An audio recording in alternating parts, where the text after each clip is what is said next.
a sós.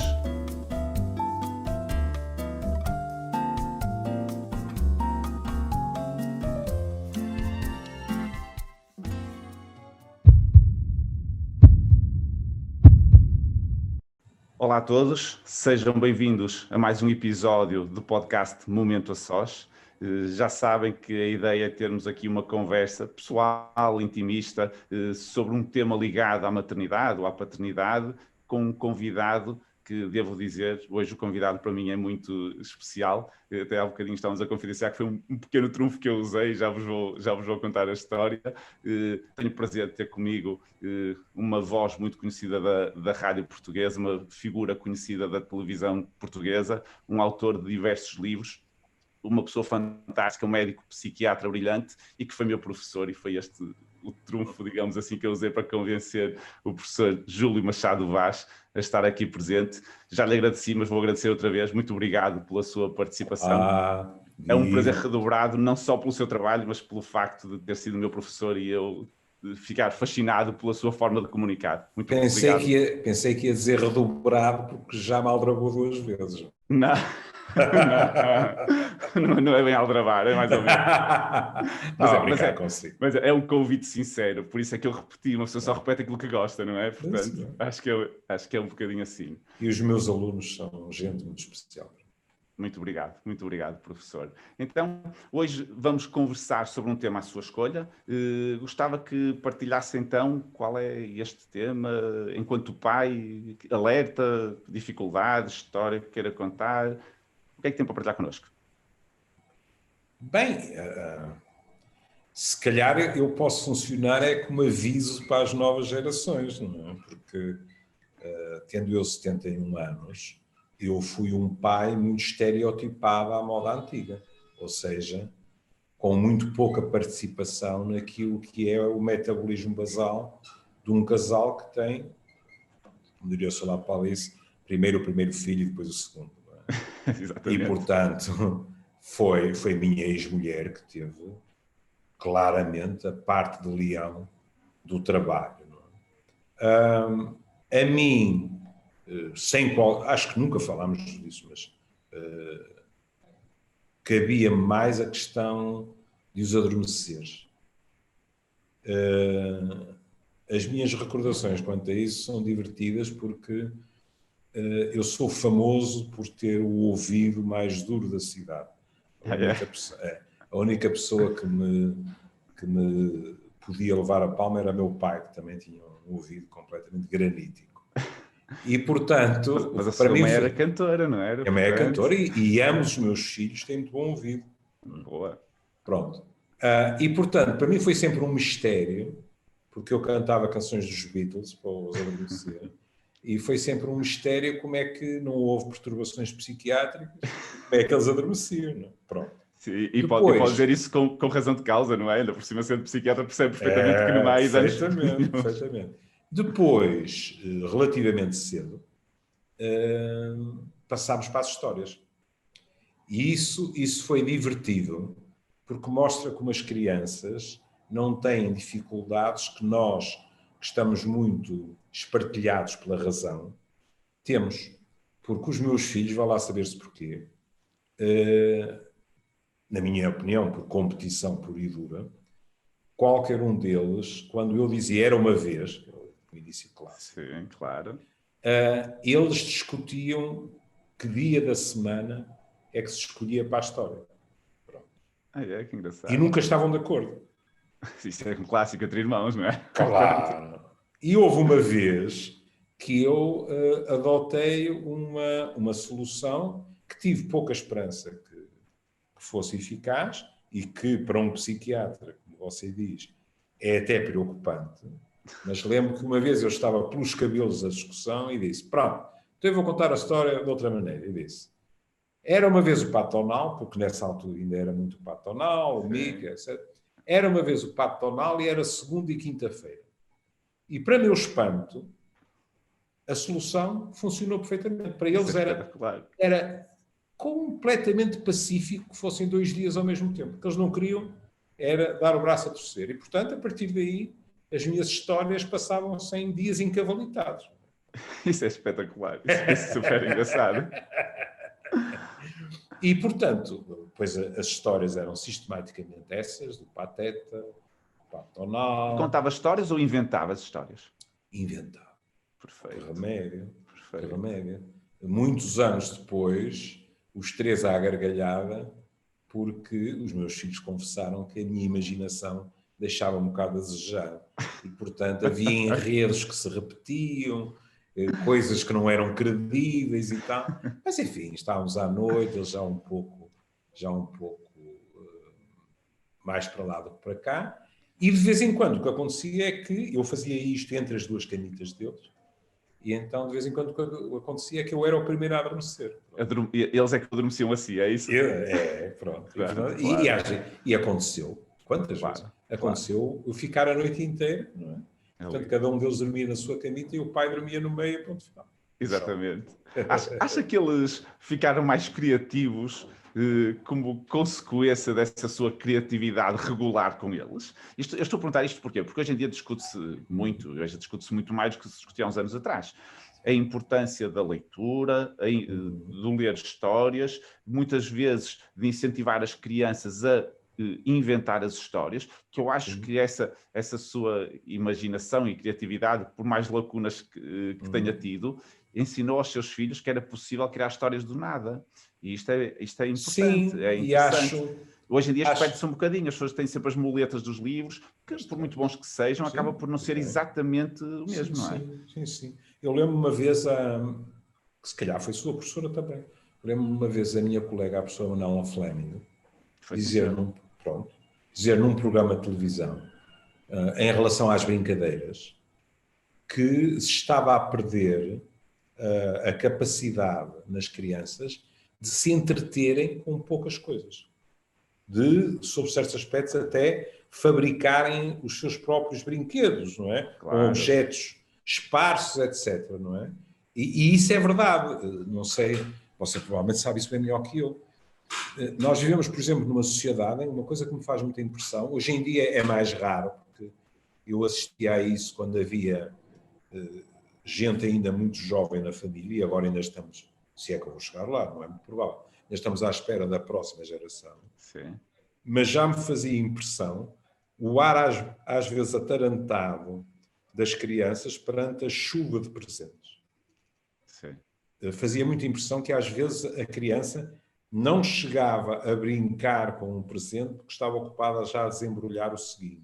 E cria-se ali uma ansiedade, um stress quase, não é? Não o stress pelo presente, pelo que se vai descobrir, mas o stress por aquele ritmo frenético e desenfreado de abre, rasga, e vai-se perdendo. E para alguém com a minha especialidade é difícil não estabelecer uma comparação com o que acontece a muitos de nós adultos, que é uma insatisfação permanente.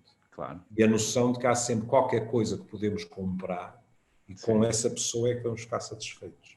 Exatamente. E isso é complicado. E há muita gente que defende agora, e eu partilho desta opinião, e vai ao encontro daquilo que está a dizer, que as crianças têm que passar por momentos em que estão aborrecidas. Em que estão a criatividade vem muitas vezes do aborrecimento. Em que estão com elas. São quase e elas têm que se entreter. E nós, às vezes, temos medo de deixar as crianças ficar aborrecidas porque achamos que elas vão ficar tristes. Nós andamos sempre a tentar salvar as crianças, sabe-se lá do quê? Quando elas não precisam de ser salvas na maior parte das vezes. Não é?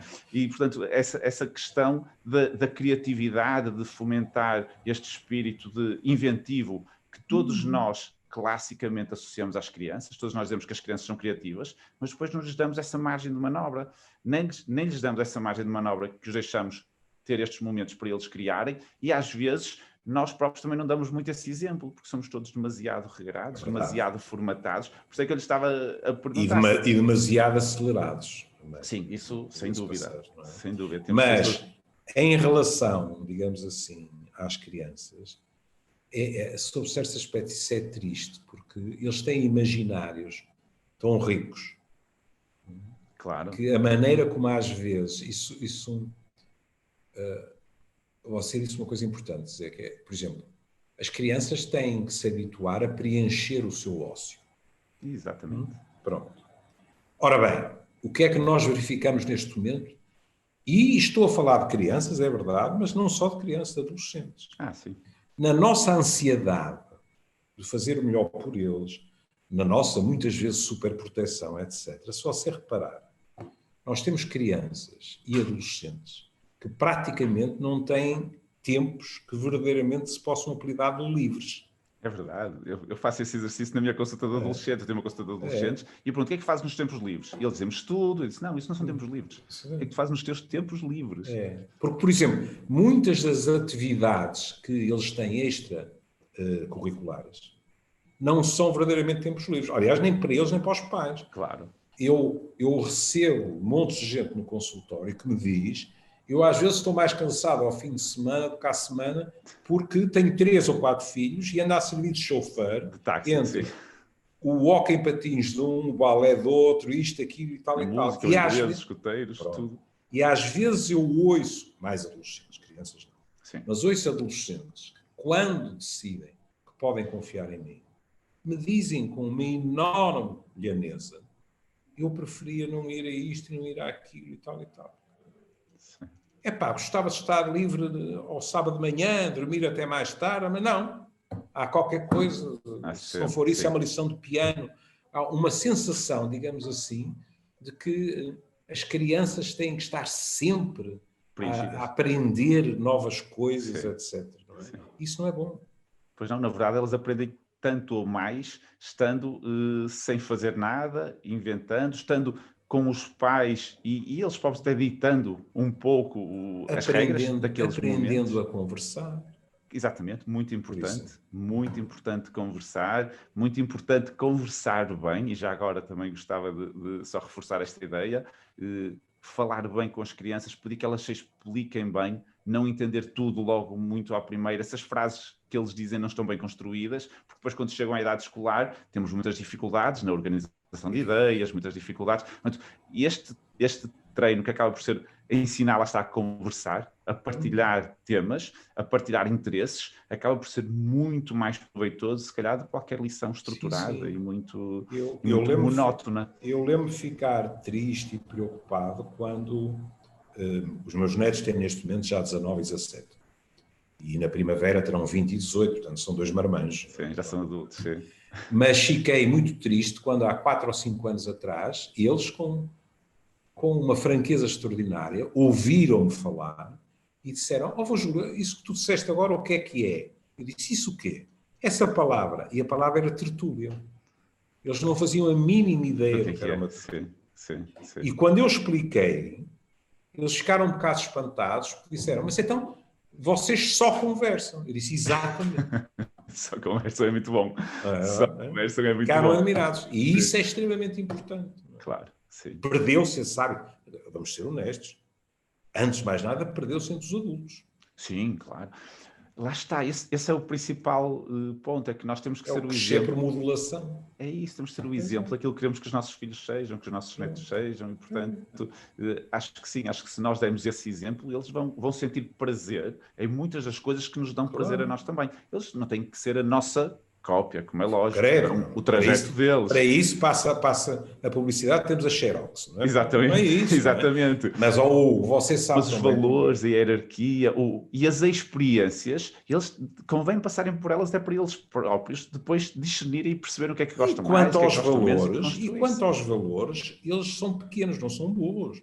Eles têm o direito de os questionar, desde que aprendam a argumentar. Claro. Quando eu fiz 10 anos, eu comia, e era bem agradável, eu comia na cozinha, numa mesa de palha, com uma cadeirinha de palha, ali. E quando fiz 10 anos, não sei porquê, o meu pai disse, a partir de agora, esteja quem estiver, isto é curioso, esteja quem estiver em casa, convidados, seja quem for, meu filho passa a comer à mesa. E a seguir disse uma coisa que eu nunca mais esqueci. Disse-me assim, e tem direito a exprimir a sua opinião sobre o que quiser. Só vou avisar de uma coisa, que é, diz o que quiser, mas tem que ouvir os argumentos dos outros que discordem de si. Isto foi uma escola extraordinária. Isso é muito bom. Isso levou agora onde está, muito provavelmente. Não terá sido só isso, mas ajudou. Sob muitos aspectos, sim. Mas ajudou, sim. A minha claro. profissão, antes de tudo o resto, é ouvir Claro. e, com sorte, escutar. Exatamente. E isso eu fui ensinado, porque sabe, Claro. meu pai, por exemplo, suponhamos que estavam pessoas de fora, e suponhamos que eu achava, com a maior das honestidades, que tinha algo a dizer sobre o tema. Eu dizia, e fazia silêncio, e as pessoas davam as suas próprias opiniões. Sim. Se eu me estivesse a estender ao comprido, que é perfeitamente natural, claro. nessas idades, o meu pai tinha uma frase que eu reconhecia imediatamente. Meu pai, nessas alturas, sorria e dizia: talvez o meu querido filho, veja a gentileza, talvez o meu querido filho se esteja a deixar arrastar pelo prazer da frase. E eu sabia que me estava a estender ao comprido. Isso era um cartão amarelo. Era um cartão amarelo. Tinha travões e pensava bem no que estava a dizer. Sim. Isso é muito importante. Muito bom. O que, aliás, se repetiu, porque quando eu entrei para a universidade, aos 17 anos, meu pai convidou-me e eu passei a fazer parte da tertúlia que ele tinha no velho restaurante do Tripeiro, ao pé do Coliseu, Sim. que eram tudo professores da faculdade, etc. E eu entrei nessa tertúlia aos 17 anos. Muito bom. Eu praticamente não abria a boca e durante anos aprendi que me fartei. Absorveu a sério. Absorveu a sério. Porque aquela gente cultivava a conversa. Claro. Argumentar. Hoje em dia, você vê que as pessoas muitas vezes o que querem é despachar, estão ansiosas por certezas, por exemplo. Sim. Tem que ter tudo ali uma evidência facebookiana. Não é? Facebookiana. Então, sim, é um bocadinho assim. Professor, eu ficava horas a falar consigo, já sabia, mas não pode ser. Infelizmente o nosso tempo está a chegar ao fim. Adorei este nosso momento. Mais uma vez, muito obrigado pela sua participação. E cuidem-se aí por cima. Exatamente. Cuide-se de toda a gente, professor também, está bem?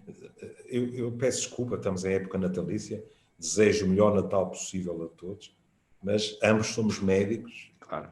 E é preciso lembrar isto, nós ainda nem sequer entramos no inverno. Sim. Portanto, no inverno é a partir de janeiro. Tentemos cuidar. Sim.